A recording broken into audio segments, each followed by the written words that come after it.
Hi friends, welcome to my channel. ಇವತ್ತಿನ ನಮ್ಮ ವಿಡಿಯೋದಲ್ಲಿ ಸಿಂಪಲ್ಲಾಗಿ ನಾನು ತುಂಬ ರುಚಿಕರವಾಗಿರುವಂಥ ಕ್ಯಾಪ್ಸಿಕಮ್ ಎಣ್ಗಾಯಿ ಮಾಡೋದು ತೋರಿಸ್ತಾ ಇದ್ದೀನಿ. ಉತ್ತರ ಕರ್ನಾಟಕ ಸ್ಟೈಲ್ನಲ್ಲಿ ಕ್ಯಾಪ್ಸಿಕಮ್ ಎಣ್ಗಾಯಿ ಮಾಡಿ ತೋರಿಸ್ತಾ ಇದ್ದೀನಿ. ದೊಣ್ಣೆ ಮೆಣಸಿನ್ಕಾಯಿ ನಾನು ಮಾಡಿದ್ರೆ ಇನ್ನೂ ಚೆನ್ನಾಗಿರುತ್ತೆ. ಜವಾರಿ ದೊಣ್ಣೆ ಮೆಣಸಿನ್ಕಾಯಿ ಸಿಗಲಿಲ್ಲ ಅಂದರೆ ಈ ಥರ ಸಣ್ಣ ಕ್ಯಾಪ್ಸಿಕಮನ್ನು ಕೂಡ ಎಣ್ಗಾಯಿ ಮಾಡೋದು ಹೇಗೆ ಅಂತ ಇವತ್ತಿನ ವೀಡಿಯೋದಲ್ಲಿ ತೋರಿಸ್ತೀನಿ. ಈ ಕ್ಯಾಪ್ಸಿಕಮ್ ಎಣ್ಗಾಯಿ ಅನ್ನೋದು ಜೋಳದ ರೊಟ್ಟಿ, ಅಕ್ಕಿ ರೊಟ್ಟಿ, ಚಪಾತಿ ಎಲ್ಲದಕ್ಕೂ ತುಂಬಾ ಚೆನ್ನಾಗಿರುತ್ತೆ. ಬಿಸಿ ಅನ್ನದ ಜೊತೆಗೂ ಕೂಡ ತುಂಬ ಚೆನ್ನಾಗಿರುತ್ತೆ. ಈ ಎಣ್ಗಾಯಿ ಮಾಡೋದು ಹೇಗೆ ಅಂತ ನೋಡ್ಕೊಳ್ಳೋಣ. ಮೊದಲಿಗೆ ನಾನು ಇಲ್ಲಿ ಒಂದು ಅರ್ಧ ಕೆಜಿಯಷ್ಟು ಸಣ್ಣ ಕ್ಯಾಪ್ಸಿಕಮ್ನ ತೊಗೊಂಡಿದ್ದೀನಿ. ಸಣ್ಣ ಕ್ಯಾಪ್ಸಿಕಮ್ಮು ಇಲ್ಲ ಅಂದರೆ ನೀವು ದೊಣ್ಣೆ ಮೆಣಸಿನ್ಕಾಯಿ, ಜವಾರಿ ದೊಣ್ಣೆ ಮೆಣಸಿನ್ಕಾಯಿ ಬರುತ್ತಲ್ಲ ಅದನ್ನು ಕೂಡ ಉಪಯೋಗಿಸ್ಕೋಬೋದು. ಅದಕ್ಕೆ ಈಗ ಮಸಾಲೆಗೆ ರೆಡಿ ಮಾಡ್ಕೊಂಡಿದ್ದೀನಿ.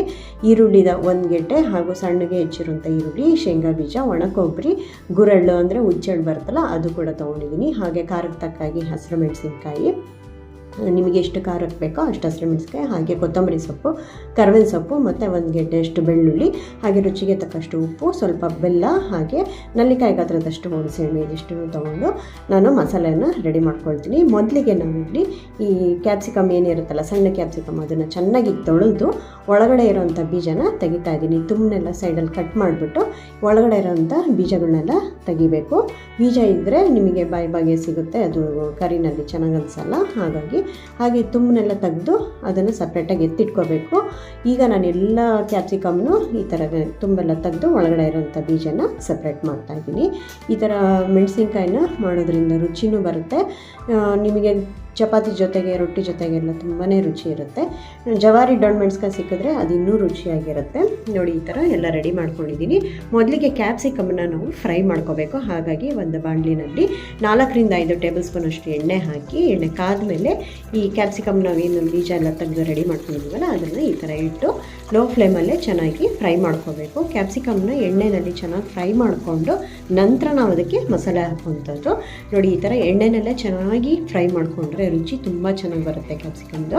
ನೋಡಿ, ಈ ಥರ ಎಲ್ಲ ಕಡೆ 2-3 ಕಡೆ ಈ ಥರನೇ ತಿರುಗಿಸ್ತಾ ಎಲ್ಲ ಕಡೆ ಚೆನ್ನಾಗಿ ಫ್ರೈ ಮಾಡಬೇಕು. ಕೊನೆಯಲ್ಲಿ ಸ್ವಲ್ಪ ಲೋ ಫ್ಲೇಮಲ್ಲೇ ಲಿಡ್ ಮುಚ್ಚಿಬಿಟ್ಟು ಹಾಗೆ ಬೇಯೋದಕ್ಕೆ ಬಿಡಬೇಕು. ಅಷ್ಟೊತ್ತಿಗೆ ನಾವು ಮಸಾಲೆನ ರೆಡಿ ಮಾಡ್ಕೊಳ್ಳೋಣ. ಒಂದು ಸಣ್ಣ ಪ್ಯಾನಲ್ಲಿ 1 ಗೆಡ್ಡೆ ಬೆಳ್ಳುಳ್ಳಿನ ನಾನು ಈ ಥರ ಸಿಪ್ಪೆ ಬಿಡಿಸ್ಕೊಂಡು ಹಾಕ್ಕೊಂಡು ಹುರ್ಕೊಳ್ತೀನಿ. ಹಾಗೆ ಹುರ್ಕೊಂಡಾದಮೇಲೆ ನಮಗೆ ಖಾರಕ್ಕೆ ತಕ್ಕಾಗಿ ನಾನು ಒಂದು 5-6 ಹಸಿರು ಮೆಣಸಿನ್ಕಾಯಿ, ನೀವು ದೊಣ್ಣೆ ಮೆಣಸಿನ್ಕಾಯಿ ನಾಟಿ ದೊಣ್ಣೆ ಮೆಣಸಿನ್ಕಾಯಿ ಉಪಯೋಗಿಸೋದಾದರೆ ಅದು ಖಾರ ಜಾಸ್ತಿ ಇರುತ್ತೆ, ಅದಕ್ಕೆ 2 ಮೆಣಸಿನ್ಕಾಯಿ ಹಾಕೊಂಡ್ರೆ ಸಾಕು. ನಾನು ಇಲ್ಲಿ ಕ್ಯಾಪ್ಸಿಕಮ್ ಆಗಿರೋದ್ರಿಂದ ಸ್ವಲ್ಪ ಮೆಣಸಿನ್ಕಾಯಿ ಜಾಸ್ತಿ ಹಾಕ್ಕೊಂಡಿದ್ದೀನಿ. ಹಾಗೆ ನಾವು ದಪ್ಪಗೆ 1 ಗೆಡ್ಡೆ ಈರುಳ್ಳಿನ ಈ ಥರ ದಪ್ಪಗೆ ಹೆಚ್ಚಿಟ್ಕೊಂಡಿದ್ದೀವಿ, ಯಾಕೆಂದರೆ ರುಬ್ತೀವಲ್ವ ಮಸಾಲೆ. ಹಾಗಾಗಿ 1 ಗೆಡ್ಡೆ ಈರುಳ್ಳಿನೂ ಕೂಡ ಹಾಕಿ ಚೆನ್ನಾಗಿ ಹುರ್ಕೋಬೇಕು. ಎಲ್ಲ ಲೋ ಫ್ಲೇಮಲ್ಲೇ ಕೈ ಬಿಡ್ದಲೆ ಚೆನ್ನಾಗಿ ಹುರ್ಕೋಬೇಕು. ಈಗ ಅದನ್ನು ಒಂದು ತಟ್ಟೆಗೆ ತೆಗೆದಿಟ್ಕೊಂಡು ಮತ್ತೆ ಒಂದು ಬಟ್ಲಲ್ಲಿ ಒಂದು 2-3 ಟೇಬಲ್ ಸ್ಪೂನ್ ಅಷ್ಟು ಶೇಂಗಾ ಬೀಜ ಅಂದರೆ ಕಡಲೆ ಬೀಜನ ಹಾಕ್ಕೊಂಡು ಅದೇ ಪ್ಯಾನಲ್ಲಿ ಲೋ ಫ್ಲೇಮಲ್ಲಿ ಚೆನ್ನಾಗಿ ಹುರ್ಕೋಬೇಕು. ಗರಿಗರಿಯಾಗಿ ಚೆನ್ನಾಗಿ ಹುರ್ಕೊಂಡಷ್ಟು ಹಸಿ ವಾಸನೆ ಹೋಗುತ್ತೆ ಶೇಂಗಾದು. ಚೆನ್ನಾಗಿ ಹುರ್ಕೊಂಡು ಅದನ್ನು ಕೂಡ ಒಂದು ತಟ್ಟೆಗೆ ತೆಗೆದಿಟ್ಕೋಬೇಕು. ಈಗ ನಾವು ಗುರೆಳ್ಳು ಅಂದರೆ ಉಚ್ಚೆಳ್ಳು ಬರುತ್ತಲ್ಲ ಅದನ್ನು ಕೂಡ 1.5 ಟೇಬಲ್ ಸ್ಪೂನ್ ಅಷ್ಟು ಉಚ್ಚೆಳ್ಳನ್ನು ನೋಡಿಕೊಂಡು ಚೆನ್ನಾಗಿ ಲೋ ಫ್ಲೇಮಲ್ಲಿ ಹುರ್ಕೊಳ್ತೀನಿ. ಎಲ್ಲಿವರೆಗೂ ಹುರ್ಕೋಬೇಕಂದ್ರೆ ಅದು ಉಚ್ಚೆಳ್ಳು ಚೆನ್ನಾಗಿ ಪಟ ಅಂತ ಸಿಡಿಬೇಕು, ಅಲ್ಲಿವರೆಗೂ ಚೆನ್ನಾಗಿ ಹುರ್ಕೊಂಡ್ರೆ ಅದರ ಪರಿಮಳನೂ ಚೆನ್ನಾಗಿರುತ್ತೆ ಮತ್ತು ರುಚಿ ಚೆನ್ನಾಗಿ ಬರುತ್ತೆ. ಈಗ ಅದಕ್ಕೆ ನಾನು ಒಂದು 3 ಟೇಬಲ್ ಸ್ಪೂನ್ ಅಷ್ಟು ಒಣ ಕೊಬ್ಬರಿ ತುರಿನ ಸೇರಿಸ್ಕೊಳ್ತಾ ಇದ್ದೀನಿ. ಇದು ಹಾಕೋದ್ರಿಂದ ಗ್ರೇವಿ ತುಂಬ ಚೆನ್ನಾಗಿ ಬರುತ್ತೆ. ನಮ್ಮ ಕ್ಯಾಪ್ಸಿಕಮ್ ಎಣ್ಗಾಯಿಗೆ ಗ್ರೇವಿ ತುಂಬ ಚೆನ್ನಾಗಿ ಬರುತ್ತೆ ಕೊಬ್ಬರಿ ಹಾಕೋದ್ರಿಂದ. ಸ್ವಲ್ಪ ಒಣ ಕೊಬ್ಬರಿನೂ ಹಾಕಿ ಜೊತೆಗೆ ಹುರ್ಕೊಳ್ತೀನಿ. ಈಗ ಸ್ಟವ್ ಆಫ್ ಮಾಡಿ ಇದಿಷ್ಟನ್ನು ಸೇರಿಸಿ ನಾವು ಮಸಾಲೆಯನ್ನು ರುಬ್ಕೊಳ್ಳೋ ಅಂಥದ್ದು. ಈಗ ದೊಡ್ಡ ಮಿಕ್ಸಿ ಜಾರಿಗೆ ನಾವೇನು ಹುರ್ಕೊಂಡಿದ್ವಲ್ಲ ಈರುಳ್ಳಿ, ಬೆಳ್ಳುಳ್ಳಿ, ಹಸಿರು ಮೆಣಸಿನ್ಕಾಯಿ, ಶೇಂಗಾ, ಹುಣಸೆಹಣ್ಣೆಲ್ಲ ಅದನ್ನು ಹಾಕ್ಕೊಳ್ತಾ ಇದ್ದೀನಿ. ಹಾಗೆ ರುಚಿಗೆ ತಕ್ಕಷ್ಟು ಉಪ್ಪು ಮತ್ತು ಒಂದು ನಲ್ಲಿಕಾಯಿ ಗಾತ್ರದಷ್ಟು ಹುಣಸೆಹಣ್ಣು, ಹಾಗೆ ಸ್ವಲ್ಪ ಬೆಲ್ಲ ಬೇಕಾದರೆ ಹಾಕೋಬೋದು. ಇದು ಹಾಕಿದ್ರೆ ರುಚಿ ಇರುತ್ತೆ ಬೆಲ್ಲ ಹಾಕಿದ್ರೆ. ಆಮೇಲೆ ಸ್ವಲ್ಪ ಒಂದು ಹಿಡಿಯಷ್ಟು ಕೊತ್ತಂಬರಿ ಸೊಪ್ಪು, 1 ಸ್ಪೂನಷ್ಟು ಅರಿಶಿನ, ಇದಿಷ್ಟನ್ನು ಹಾಕಿ ಸ್ವಲ್ಪ ನೀರು ಹಾಕಿ ರುಬ್ಕೋಬೇಕು. ಈ ಥರ ತರಿತರಿಯಾಗಿ, ತುಂಬ ನುಣ್ಣಕ್ಕೆ ಪೇಸ್ಟ್ ಮಾಡಬೇಡಿ, ಈ ಥರ ತರಿತರಿಯಾಗಿ ಇರಬೇಕು. ನೋಡಿ, ತುಂಬ ತರಿನೂ ಅಲ್ಲ ತುಂಬ ನುಣ್ಣಗೂ ಅಲ್ಲ, ಈ ಥರ ಕನ್ಸಿಸ್ಟೆನ್ಸಿಲಿ ರುಬ್ಕೊಂಡು ರೆಡಿ ಮಾಡ್ಕೋಬೇಕು. ಅಷ್ಟೊತ್ತಿಗೆ ನಮ್ಮಲ್ಲಿ ಕ್ಯಾಪ್ಸಿಕಮ್ಮು ಚೆನ್ನಾಗಿ ಫ್ರೈ ಆಗಿದೆ. ನಾವು ಲಿಡ್ಡನ್ನು ಮುಚ್ಚಿ ಲೋ ಫ್ಲೇಮಲ್ಲಿ ಮಾಡಿಟ್ಟಾಗ ಒಂದು 2 ನಿಮಿಷದಲ್ಲಿ ಕ್ಯಾಪ್ಸಿಕಮ್ ಈ ಥರ ಚೆನ್ನಾಗಿ ಫ್ರೈ ಆಗಿ ಸಾಫ್ಟ್ ಆಗುತ್ತೆ. ಈಗ ನಾವು ಅದಕ್ಕೆ ಮಸಾಲೆಯನ್ನು ತುಂಬುವಂಥದ್ದು. ಈಗ ನಾವು ಏನು ಫ್ರೈ ಮಾಡ್ಕೊಂಡಿದ್ದೀವಲ್ಲ ಕ್ಯಾಪ್ಸಿಕಮ್ಮು ಅದರೊಳಗೆ ನಾವು ಈ ಥರ ರುಬ್ಬಿಟ್ಕೊಂಡಿರೋಂಥ ಮಸಾಲೆ, ಅಂದರೆ ಸ್ವಲ್ಪ ಗಟ್ಟಿನೇ ಇರಬೇಕು, ತುಂಬ ತೆಳ್ಳಗೆ ರುಬ್ಕೋಬೇಡಿ, ನೀರನ್ನ ಕಮ್ಮಿ ಹಾಕಿ ರುಬ್ಕೋಬೇಕು ಇದನ್ನು ಮಸಾಲೆನ.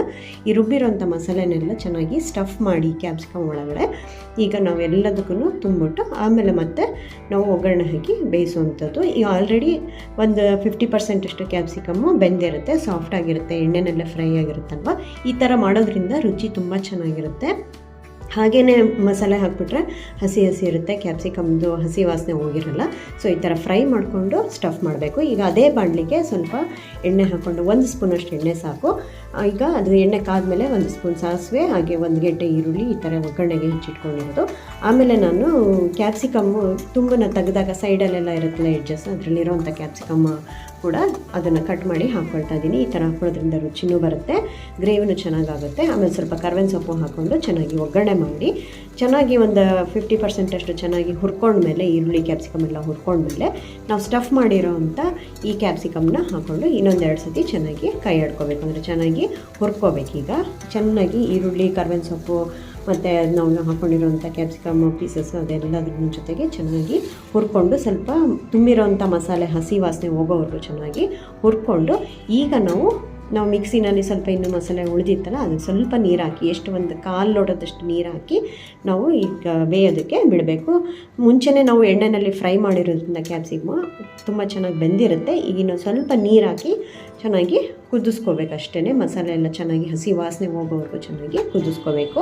ತುಂಬ ನೀರು ಹಾಕೋಕ್ಕೆ ಹೋಗ್ಬಿಡಿ, ಯಾಕೆಂದರೆ ಕ್ಯಾಪ್ಸಿಕಮ್ ಕೂಡ ನೀರು ಬಿಡೋವಂಥ ತರಕಾರಿನೇ ಅದು. ಹಾಗಾಗಿ ಸ್ವಲ್ಪ ನೀರು ಹಾಕಿ ಮಧ್ಯೆ ಮಧ್ಯೆ ಕೈ ಆಡ್ತಾ ಇರಬೇಕು ಮತ್ತು ಲಿಡ್ನ ಮುಚ್ಚಿಟ್ಟು ಚೆನ್ನಾಗಿ ಬೇಯಿಸ್ಕೋಬೇಕು. ಇದಿಷ್ಟನ್ನು ಲೋ ಫ್ಲೇಮಲ್ಲೇ ಮಾಡಿ, ಯಾಕೆಂದರೆ ನಾವು ಗ್ರೇವಿಗೆ ನಾವು ಶೇಂಗಾ ಬೀಜ ಎಲ್ಲ ರುಬ್ಬ ಹಾಕಿರೋದ್ರಿಂದ ಸ್ವಲ್ಪ ತಳ ಹಿಡಿಯೋ ಚಾನ್ಸ್ ಇರುತ್ತೆ. ಹಾಗಾಗಿ ಕೈ ಆಡ್ತಾ ಇರಬೇಕು. ನೋಡಿ, ಒಂದು 3 ನಿಮಿಷ ಆದಮೇಲೆ ಚೆನ್ನಾಗಿ ಕುದ್ದು ಈ ಥರ ಆಗಿದೆ ಕ್ಯಾಪ್ಸಿಕಮ್ಮು. ನಿಮಗೆ ಗ್ರೇವಿನೇ ಜಾಸ್ತಿ ಬೇಕಂದರೆ ನೀರು ಸ್ವಲ್ಪ ಜಾಸ್ತಿ ಹಾಕಿ ಕುದಿಸ್ಕೋಬೋದು. ಇಲ್ಲಾಂದರೆ ಈ ಥರ ಸ್ಟಫ್ ಪಲ್ಯ ಚೆನ್ನಾಗಿ ನಮಗೆ ಕಾಯಿ ಅಷ್ಟೇ ಸಿಗಬೇಕು ಅಂತಂದರೆ ಈ ಥರ ಮಾಡಿಕೊಂಡು ಲಾಸ್ಟಲ್ಲಿ ಆಫ್ ಮಾಡಿ ಈ ಥರ ನಾನು ಸರ್ವ್ ಮಾಡ್ತಾಯಿದ್ದೀನಿ. ಕ್ಯಾಪ್ಸಿಕಮ್ ಪಲ್ಯ ಅಂದರೆ ಎಣ್ಗಾಯಿ ರೆಡಿಯಾಗಿದೆ, ತುಂಬಾ ಚೆನ್ನಾಗಿರುತ್ತೆ.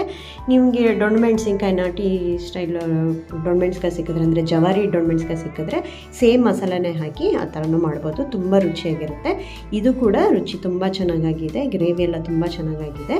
ಇದನ್ನು ನೀವು ಬಿಸಿ ಬಿಸಿ ಚಪಾತಿ ಅಥವಾ ಬಿಸಿ ಜೋಳದ ರೊಟ್ಟಿ ಜೊತೆಗೆ ತಿಂದ್ಬಿಟ್ರಂತೂ ಸೂಪರಾಗಿರುತ್ತೆ. ನೋಡಿ, ಇದನ್ನು ಬೆಳಗ್ಗೆ ತಿಂಡಿಗಾರು ಮಾಡ್ಕೋಬೋದು, ಇಲ್ಲ ರಾತ್ರಿ ಡಿನ್ನರಿಗೂ ಕೂಡ ಮಾಡ್ಕೋಬೋದು.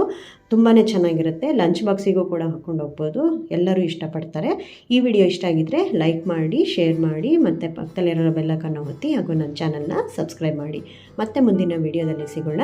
ಅಲ್ಲಿವರೆಗೂ take care, eat healthy. Thanks for watching.